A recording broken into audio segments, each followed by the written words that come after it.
Ready, go!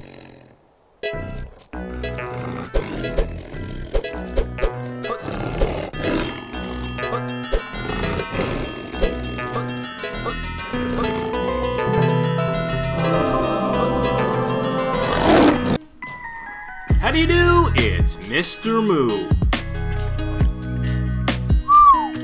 How you doing? Welcome back to the Stolen Hearts journey, and today I'm going to be showing you my very first boss level in the game. At the moment, I'm calling him the Shadow Wolf. Whoa there, buddy! The people want to know about the Shadow Wolf before you slay him. I'm planning for this to be the final level for the Good Knight, which is one of my 4 characters in the game. And since it's the final level, naturally I want it to be the most difficult. But the game is already pretty difficult, and I don't want to make it any more difficult than it already is. All 4 playable characters in the game have levels that lie somewhere on the scale from puzzle platformer to precision platformer. The Good Knight is pretty close to the precision platformer side.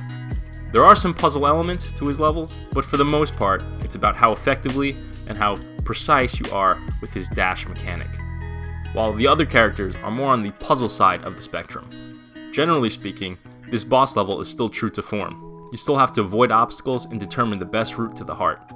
The main difference in this level is that the Good Knight is being attacked by the wolf, and when the wolf attacks, you don't see it coming. He emerges from the shadows. So for previous levels, the players can clearly see where the obstacles are coming from and what can kill you.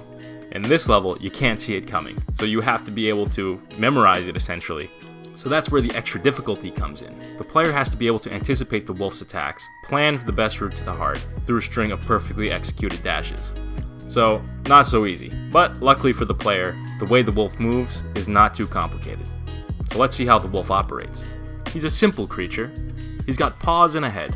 The paws will come out to try to squash the Good Knight when the Good Knight enters its trigger. And the head pretty much works the same way too, except when the head is not trying to bite the Good Knight, he's following him, with a bit of X and Y offset, so it looks like he's looming in the background. For the shadow effect, I have a bunch of black layers with a bit of transparency, and when he emerges or retreats, it's just flipping through the layers so it looks like he's emerging from the background. And when he's emerging, I also increase his scale and do the inverse when he's retreating. This way, he looks like he's coming right at you. I use a sprite for the red glowing eyes, and within the update function, I match the wolf's eyes' position, rotation, and scale, but it exists outside the wolf's sorting layer, so it will always render on the outside of all the black layers. So while the rest of the wolf disappears, the eyes still remain in the front. I can't promise this is what he's going to look like or what the level will be like when the game is released, but this is what I have at the moment.